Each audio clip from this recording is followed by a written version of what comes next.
All right, everybody. I don't know if I have great news to send you off into the weekend with, other than we will endure and Team Buck. One day we will be sitting together eating barbecue. I'll be drinking cider because I can't drink beer. You'll be drinking beer or your adult beverage of choice, or seltzer if you want to go that route. And we'll be hanging out somewhere in Austin or Denver or San Diego or wherever at a barbecue joint, and or in the Carolinas or in Florida or in Georgia or you name it. I'm trying to cover all the country here.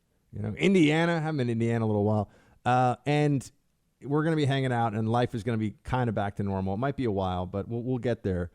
But in the meantime, we also need to have some fun and some laughs when we can. And I got to tell you, it's always good when I send something to producer Mark. If I tell him a funny title, he gives me a very particular kind of laugh. And when he even agrees with it, something is very funny, we know it's good. This is Alex Jones, who once or twice has...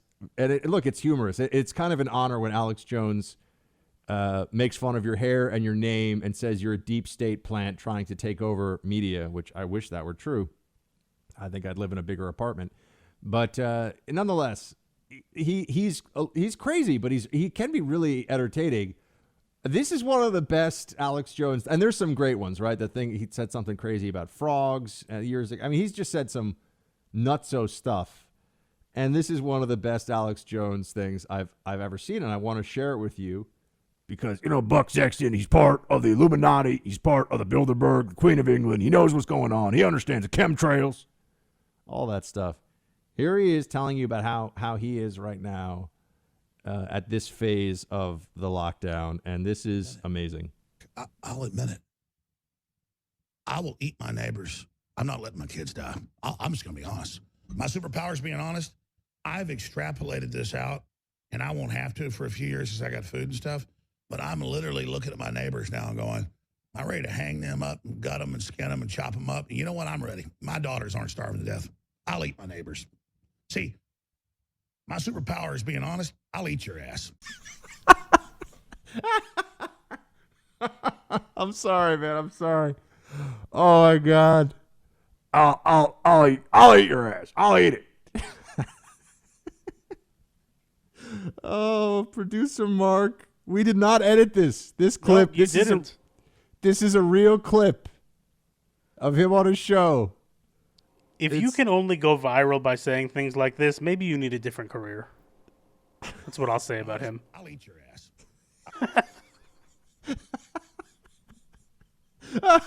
Alex Jones, he's so crazy. Oh my God. And his followers are so nuts. Dude, like Buck Sexton, Alex told me all about you. I know you're a bad guy. You're a bad man. Part of CIA, CFR, CIA, DIA, CFR, LMNOP, QRS, TUV. I know where you're coming from. I understand. I will. I'm combat model, optimum self-sufficiency, probably the leader. The point is have you thought about that yet? Because I'm somebody that thought I could fix this, and I'm starting to think about having to eat my neighbors. Producer Mark, have you yet reached the point where you think you might have to eat your neighbors? Buck. I'm not clinically insane. I didn't think so.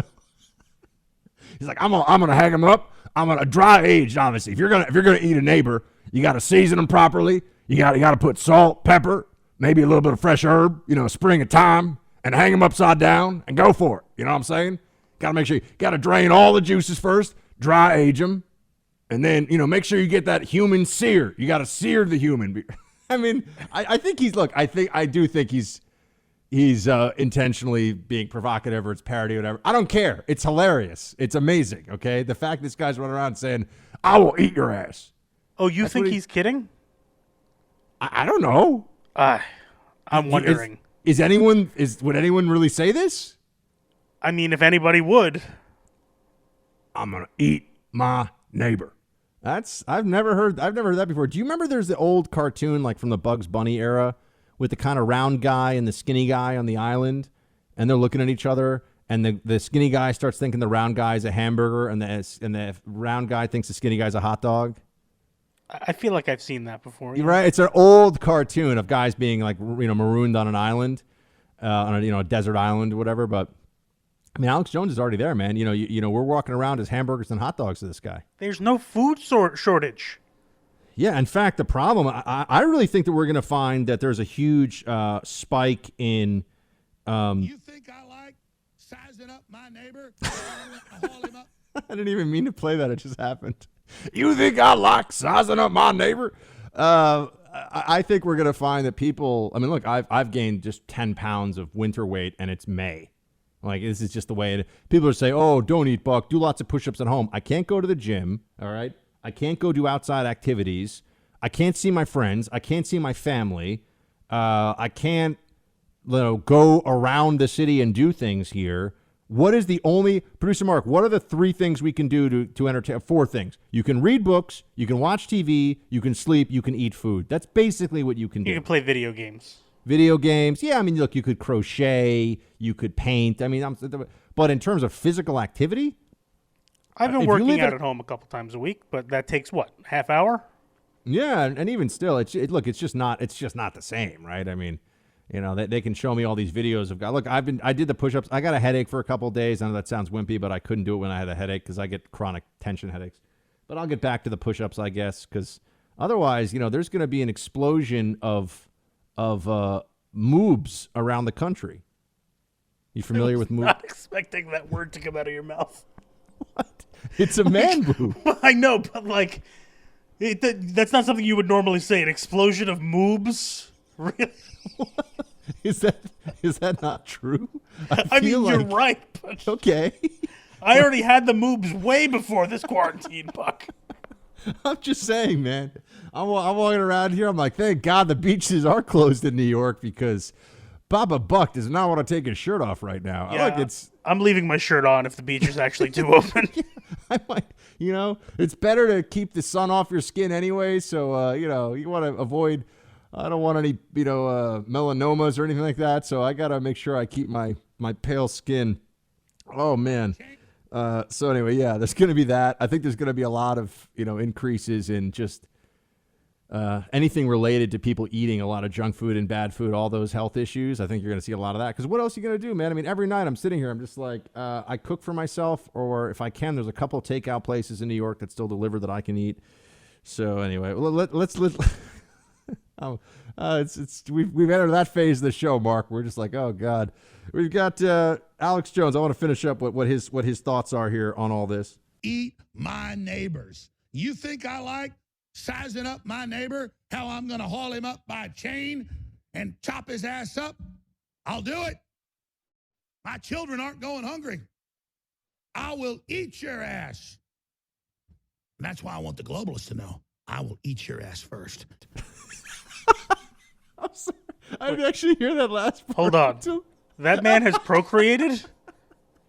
I'm sorry, what? What did you say? I just heard him say that man has procreated? Oh yeah, he's got a family and kids. He's a radio host. He's got like radio stations that play him.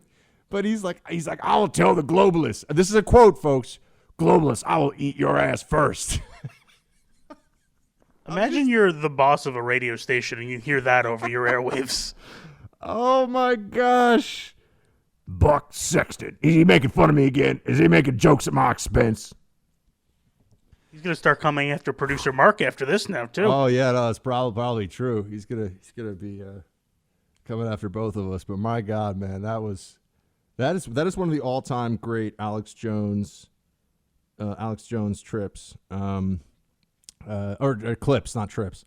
Well, it's kind of a trip, actually, if you look at it. But hey, folks, I thought we should all just enjoy that one together for a second because, wow, we need those. We needed a laugh. Producer Mark and I both needed a laugh, and we hat tip Mr. Alex Jones for providing that amazing laugh because words cannot describe. That's why we had to play the audio for you.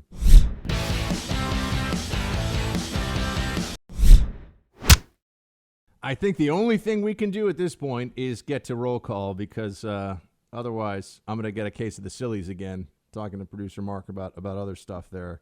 But I hope you all had some fun with that one.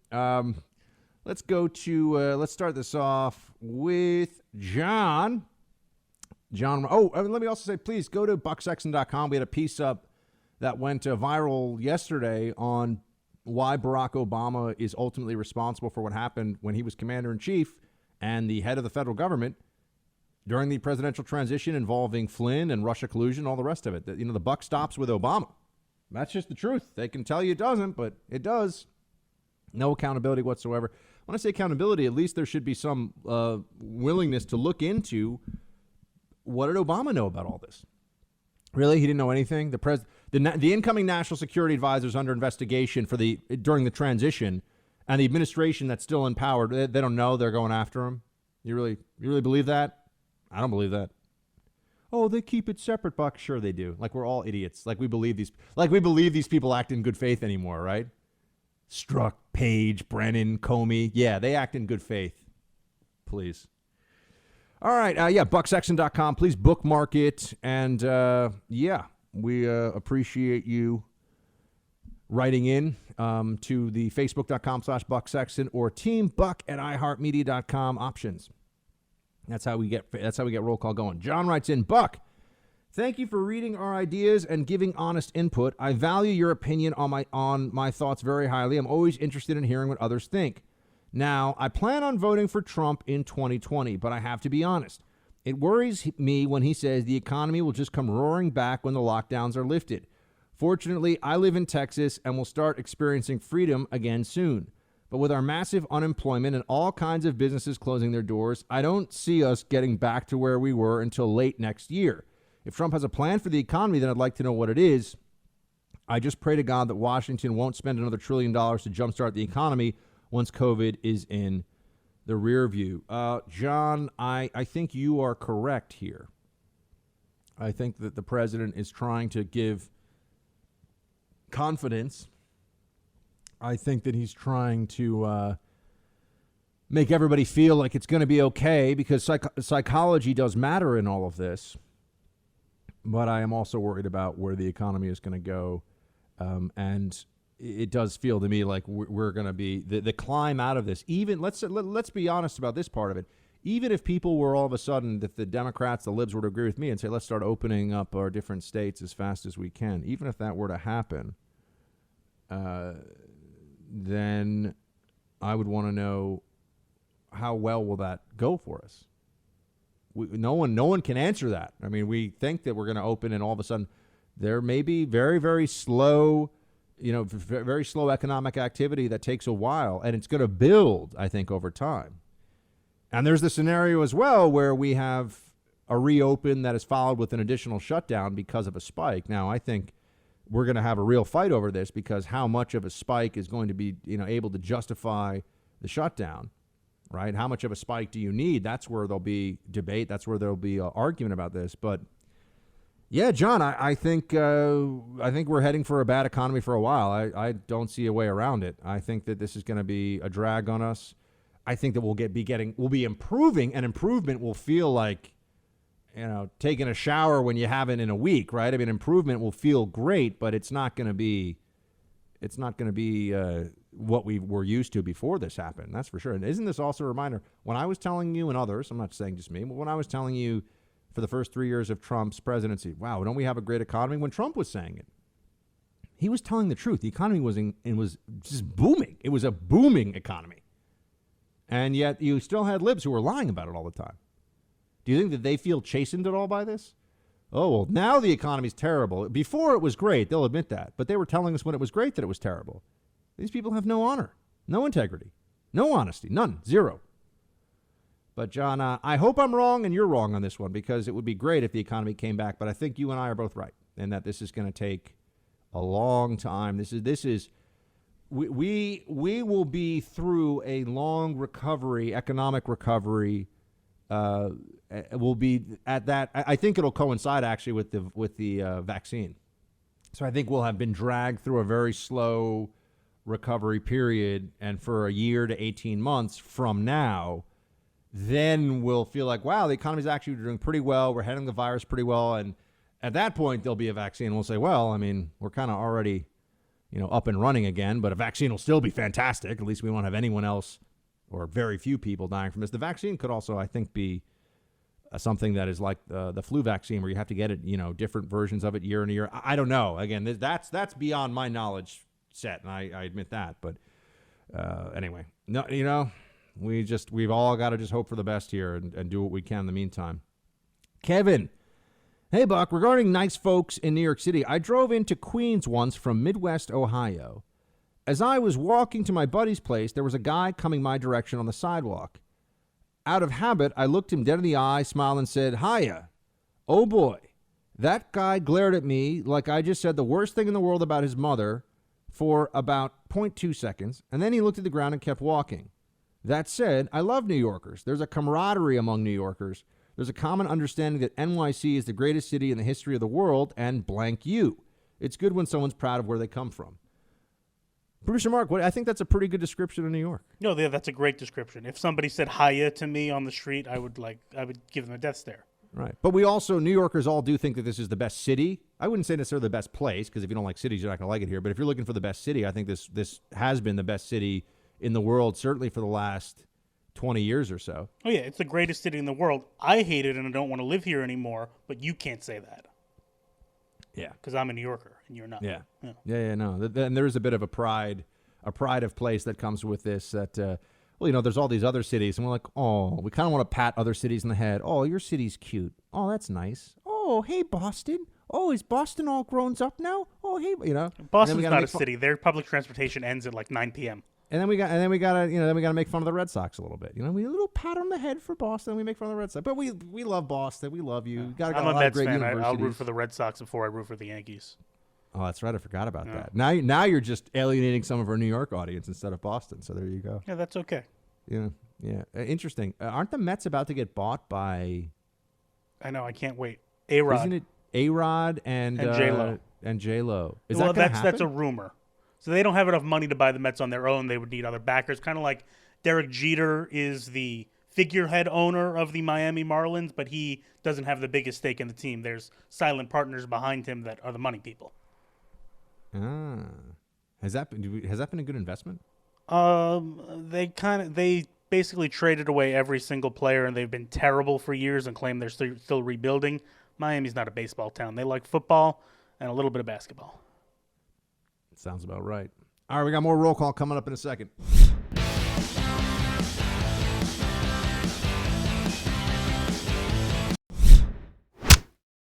All right, it's roll call, but it's also the penalty box with producer Mark. What are you guys going to be eating in the penalty box this weekend? What are you be watching? Bring us into your quarantine. I'm definitely making chicken cutlets tonight. We've got those defrosted. Nice. I mean, who doesn't like a good chicken cutlet? Yeah. How do you make those gluten-free, though? I'm very curious. Can you? Yeah, of course. You just use flour. I've made fantastic chicken scallopine. Chicken, not veal, because we would not eat little veal. Chicken scallopine, and you can make chicken marsala. Chicken Milanese. You just use the different flour. You should one day. I'll have when the world stops ending. You and Mrs. Mark will come over. I'll cook for you guys. But all you do is change the flour. Everything else is exactly the same on most of these dishes. And the flour is not something that the flavor really. The consistency can be slightly different, but the flavor is exactly the same. I meant the breadcrumbs, though. What do you mean? When you make a chicken cutlet, you're breading you make them. it with gluten-free bread. Oh, okay. I didn't think of that. Yeah, gluten-free breadcrumbs. Oh, they sell them in a store too, dude. The GF community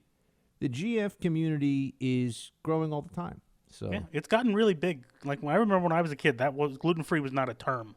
No, and let me tell you, don't go to China and ask for help with gluten-free because they look at you like, what? And you're like, yeah, I know it's weird, but then you just end up eating a lot of rice. That's pretty much your only culinary option if you go traveling to China. You're gluten-free. It's very hard. It's a good place to eat rice, I guess.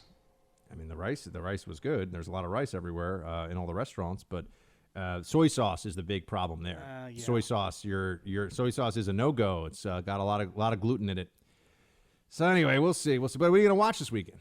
I think there's a new Jerry Seinfeld comedy special coming out on Netflix this weekend, so I'm definitely gonna watch that. So like Seinfeld, old school stand-up? Yeah.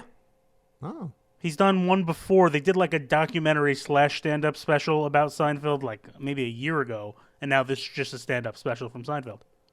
I was watching I'm almost done with it, but the Waco series, so good. They're really intense and does not make the government look good, but the Waco series I give a 2 thumbs up to for sure. We'll have to It get was on really- that after we finish Silicon Valley. Yeah. Well, it's very like Silicon Valley is like a night. It's funny and like you can watch it, and it doesn't. The Waco thing will stress you out a little bit. That's the thing. You'll be like, "Whoa, gosh!" I like stuff like that.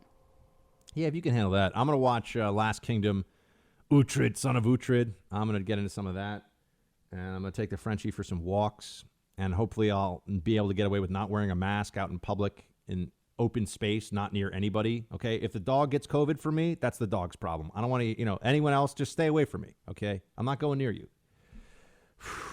It's crazy. All right, more roll call. Let's see here. Jen, hey, Buck, I know you are a mayo lover and already have a favorite, but I was wondering if you have ever tried the Japanese mayo Kewpie. It's amazing. What makes it different from American mayo is that it only uses the egg yolks. Also, the rice vinegar gives it a sweet, tangy flavor. Give it a try. P.S. Love the show. Say hi to Mark. Hi, Mark. Jen says hi. Hi, Jen. Nice to hear from you. Yeah, and as for have you heard of this Kewpie? I don't know this Kewpie. No, you know I hate mayo. Well, I didn't ask if you had it. I just asked if you heard of it. I've never even heard of this before. I don't want to hear know. of any new mayos. Yeah, I guess asking you about mayo in general is like we're going to that's not a producer Mark specialty. So Kewpie, let me see. Kewpie mayo. Oh, yeah. Kewpie mayonnaise. I've never seen this before. Kewpie Corporation. Wow, that's a real thing. Okay, thanks for the heads up. I'll check it out. I make my own, producer Mark, we might have to earmuff you for this one. I make my own sriracha mayo sometimes, which is really hard. You just take mayo and take sriracha sauce and squeeze it into your mayo and mix it up. You got sriracha mayo. It's great. Delicious. Unfortunately, I have to let this stuff into my house sometimes because my wife does like mayo. She loves the spicy mayo when you go get sushi. Oh, you mean your wife has the correct palate and actually appreciates the deliciousness that is mayonnaise? Well, Mrs. Mark, that's what we like to hear. She also doesn't eat steak, so. We got to talk about this one. What do you mean? We've brought this up 1,000 times on the show already. She doesn't eat red meat because it upsets her stomach. Oh, no, that's okay. Yeah. If it doesn't sit well with her, that's another thing. That doesn't mean I can't mock her for it occasionally. Yeah. I had a friend who years ago had a really serious girlfriend. This is not like an I had a friend and it's me. This is actually because this is not. And now of course it sounds like it is, but it really isn't. But his girlfriend at the time went vegan, and that was a tough one because he had been eating a lot of meat, and all of a sudden it's like, well, we can't. It's one thing when anyone can make their own choices about food, but when you have to abide by their choices too is when things get tricky. Right? It's like, imagine like, producer Mark, if you and Mrs. Mark, if she was like, no, you can't even have meat in the house. No, That's she a would never different do thing. that, and that'd be ridiculous. Right. Well, no, but vegans can feel that way.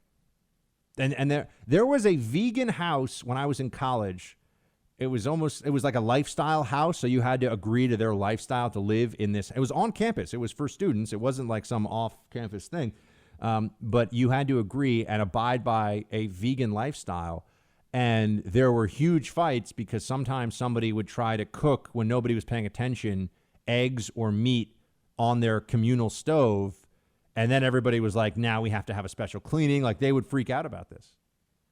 Yeah, I don't know how I could live like that. Militant vegans are a thing. Never forget it. Never forget it. I know I'm not in the dating pool anymore because I'm married, but if I was and somebody was like, yeah, you have to be vegan in the house or we can't live together, I'd be like, okay, bye. I will Don't tell make me you, eat like you eat. I years and years ago, I went on a few dates with a lovely woman who was both very right wing and very America, and I bumped into her in New York a couple of years ago, and I just actually bumped into her, saw her on the street, and I talked to her a little bit, and it came up in conversation that she had become essentially a radical feminist and a vegan. And I was like, what? Like, how did this happen? What? But yeah. So some people, they go with big change. And this was over the course of maybe 6 or 7 years. I saw her and then 7 years later, saw her again. But I can tell you when she loved America and freedom, she was way more fun. that I can tell you. Way less fun when she became a vegan left-wing feminist, which was a bummer for humanity, I think. All right, Paul, here's my question for roll call. General Flynn was obviously set up, but he was also fired for lying to VP Pence. So I'm on the president's side no matter what, but what is up with that? Yeah, Paul, that's a fair point. And I think you look at the lie to General. Remember, there was all this pressure on it because the FBI was also involved. So they heightened the pressure on this lie that was it was unimportant. It didn't really matter. But also, there was an illegality to expose the lie too. The quote lie. I mean, I honestly think that General Flynn just forgot. Like, he was talking to the Russian ambassador like he talked to a lot of people, and he's just like, yeah, whatever. And it's not that hard. And I know this does sound like water carrying, and I understand that. But if you've ever been, as I have, under what is effectively a many hours long polygraph interrogation, you know that sometimes in your head you go, well, I mean, and you start thinking about, if I say that, is it true? Can I get away with saying that and have it still be true? You start to get into these gray areas. You can forget things. You can be stressed. You can say the wrong thing. It's not as straightforward as, if somebody asks you, what is your name? And I say, oh, my name is Sarah. And then they ask me again, and they're like, wait, are you sure that's your name? And I say, oh, no, wait, there's more than just an initial mistake if you're going to talk about somebody under an intense interrogation or under any kind of scheme to see if someone's telling the truth. There's more than just, is every single thing you say 100% accurate? That is a fact. People misremember things. They forget things, right? There's a difference between forgetting and lying is what I'm getting at. There's a difference between a mistake and a willful shift away from the truth for the purposes of deception. That's actually why, polygraphers will talk about deception. That's what they're looking for. They're looking for markers of deception. And remember, libs don't care about lies. Look at Trump. I mean, not Trump, sorry. Well, they care about Trump's lies, of course, a lot. Look at, Bill Clinton under oath. Oh, that didn't matter. That was a crime. It was a felony. They didn't care. So they're all full of crap.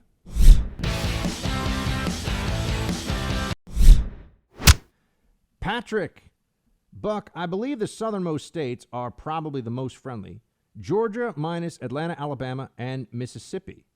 Huh.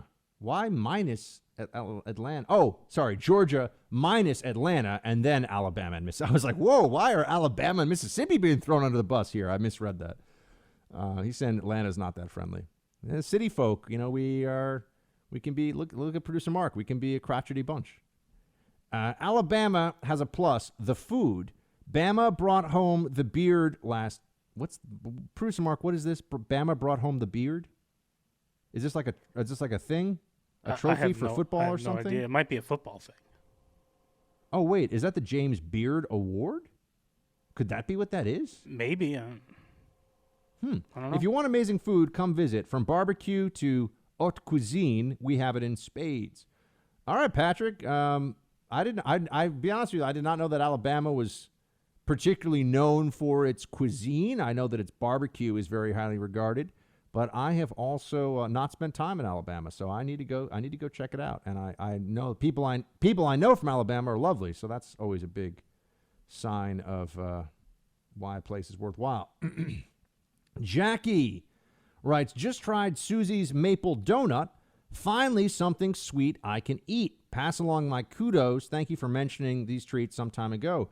Yeah, Susie's is my brother is the co-founder. My older brother is the co-founder of this company. It's called Susie's, Soozy. They've got really good gluten-free and wholesome foods that you can, all baked goods.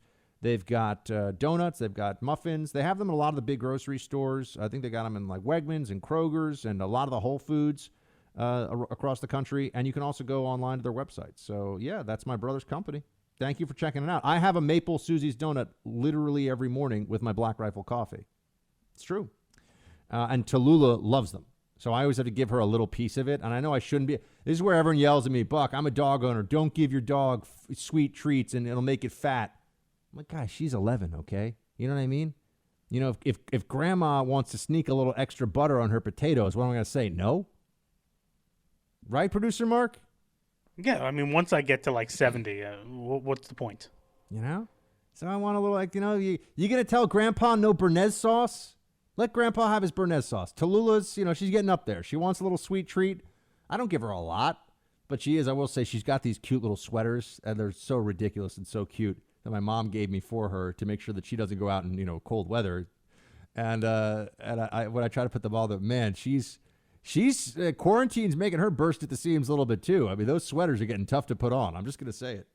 So that's why I tell my parents she looks more and more like a baby seal staying flat on the ice to avoid the polar bears. That's what she looks like. Deborah writes, I'm in North Idaho. Things are pretty quiet here. We've had cases of Wuhan flu, but are beginning to open up starting next week. I thought that if you were laid off or furloughed and got called back to work, you would lose your unemployment if you do not go or did not go. That would mean all these people who want to stay home to get more money would lose that money for refusing to take their job back. That's how it used to be. Love your show. Well, Deborah, thank you so much for writing in. I'm glad that things in North Idaho are a bit quiet. Interesting, actually. North Idaho, I was watching, as I was watching the Waco series, that is where Ruby Ridge is. People didn't know that. I think people that live there, I'm sure, know that. But in the rest of the country, Ruby Ridge is in northern Idaho, near Naples, I believe, which is also in northern Idaho. There's a Naples, Florida. There's a Naples, just like there's an Oxford, England, and an Oxford, Mississippi. And, you know, you start looking, there's Ithaca, New York, and Ithaca in Greece, right? So, yeah. It's been a long day already, folks. You know what I mean? I've just kind of, things are just coming into my brain and they're coming out. But at least I'm not yelling, I'm going to eat the globalists. I'm going to eat them. I'm going to eat them. Producer Mark, we're going to eat the globalists. We're not going to do that. We don't eat people here. We're not eating anyone. We're not eating. The Buck Sexton Show is, you know, you can call us crazy, but Producer Mark and I are officially anti-cannibalism. Anti. I never thought the show would have to take an official stance on cannibalism. But we're there. We are anti-cannibalism. We've decided no. We just say no to eating human beings. So we got that going for us, which is nice. Chris, hey, Buck, things are looking a little better out here in California as individual cities and counties along the coast started opening their beach last Friday. Then suddenly today, Governor Greasy, never seen that before, shut down all the state parks and all beaches in California. This comes on the same day that the County of San Diego Health Department was going to loosen the guidelines and allow the beaches, parks, bays, and ocean to swimming, kayaking, fishing, etc. I'm sure you feel the same way, but it's total government overreach by the governor, so much that he's upsetting everybody, not just freedom lovers like us. Also, I've been passing the buck during this lockdown like crazy. Keep up the good work and stay safe. Hey, Chris, thank you so much. Thank you for being a Team Buck superstar by telling people about the show. And to all of you listening, we're all on lockdown. We're going to be on lockdown in a lot of states for, you know, another month or two. That's what it's looking like. And when I say lockdown, you know, we'll be under restrictions, restricted movement. So especially if you're somebody who's not able to go out much and you got some time, please do tell folks around you, others who are also going to be spending more time at home, to listen to the Buck Sexton Show. Subscribe to our YouTube channel. We're making some headway there. We're going to be putting more stuff up. It's youtube.com/Buck Sexton. Totally free. Just please subscribe. And as we post videos there, you'll be able to see them really easily. And go to bucksexton.com too. So that's going to be it for us here in the Freedom Hut. Producer Mark has his orders to enjoy himself. Him and Mrs. Mark are going to have a nice weekend. You all under the same orders. Have a good weekend. Rest up, relax as much as you can. We'll be back on Monday. Shields high.